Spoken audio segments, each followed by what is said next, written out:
जय श्री राम।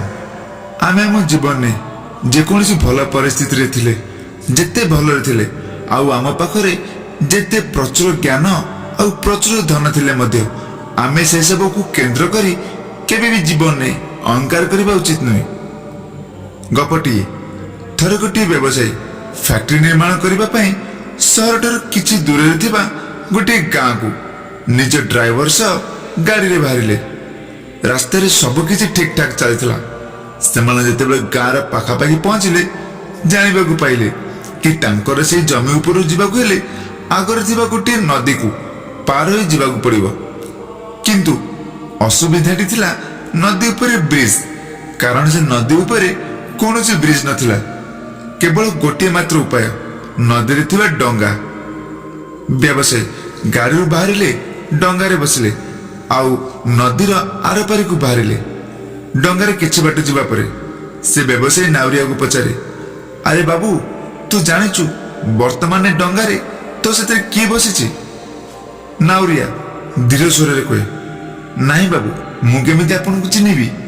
व्यवसायी कहे, अरे तू खबर कागज पढुन ना कोन, सेतिरे मो ना सब दिन बाहरे। एक कथा सुनी नाउरिया कहे, बाबू खबर कागज तो दूर कथा, मु तो मूलर पाठ पढ़ा ही जाने नहीं। छोट बेलू बापा चली गले आ घर सब दायित्व मो ऊपर। दायित्व बोझरे स्कूल मध्य केतेबेले छाड़देली मु जानी नहीं। छोट बेलू ए डंगारू रोजगार करी घर चलाए आ मु कोउठ खबर कागज पढ़ी बाबू। एक कथा सुनी व्यवसायी नाउरिया मजाक उड़ाए आउ कहे, अरे तू खबर कागज पढ़ा जानिनु? अरे एमिति जीवन थाई कि लाभ?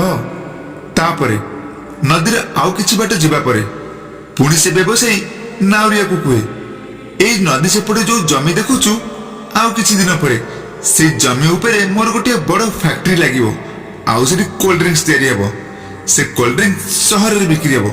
खरा दिने एरा बहुत चाहिदा। पुणी से व्यवसायी नाउरिया को तुच्छ मन करी पचारे, अरे तू केबे से कोल्ड ड्रिंक्स पीचु? नाउरिया आश्चर्य होई पचारे, कोल्ड ड्रिंक्स सेटा पुणी बाबू कौन? उत्तर रे व्यवसायी कहे, अरे तू शहर को केबे जाइनु ना कौन? एसबू सेठी बिक्री हुए, सहरर दामी लोक एसबू पियंती। नाउरिया एक कथा सुनी कहे, बाबू मु तो छोट लोक, छोट बेलू ए गाँर बाहर केबे भी जाइनी, सहर कथा केमिति जानिबी बाबू? एक कथा सुनी व्यवसायी नाउरियार मजाक पुणी उड़ाए आउ कहे, अरे देख से जीवन को एमिति जीवन थे कि लाभ? एक कथा सुनी नाउरिया चिंता करे, सतरे एमिति जीवन थे कि लाभ? से कथा को चिंता करी से टिके अन्यमनस्क हो गला। आउ सेतिकी बेले डंगाटी नदी थिबा गोटे चट्टाण सह धक्का होई बुड़ीबा को लागिला।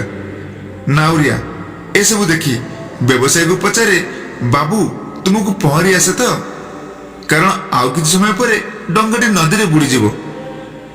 व्यवसायी कथा सुनी बहुत डरी जाए आउ कहे, ना मते आसेनी। एक कथा सुनी नाउरिया व्यवसायी को कहे, अरे देख बाबू एमिति जीवन थे कि लाभ? तापरे व्यवसायी निजर भूल बुझी पारे आउ नाउरिया को अपमान करथिबारु से ताको क्षमा प्रार्थना करे आउ ताको बंचाइबा पई रिक्वेस्ट मध्य करे।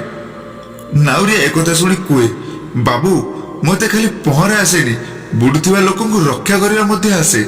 आपण मते जोरे कसिक धरंतु, मु आपण को आर पारिकी नै जीवी। शिक्षा जीवन में केबे भी कहार मजाक उड़ाइबा कथा नुहे आ केबे भी कहार को निजर छोट मन करिया कथा नुहे। कारण आमको जना नाई जीवन में केतेबेले किए कोठी ना कोठी कहार आवश्यकता पड़ी पारे। गला बेले से गोटे कथा, ए जीवन रे ए दुनिया रे किछि भी संभव होई पारे। धन्यवाद।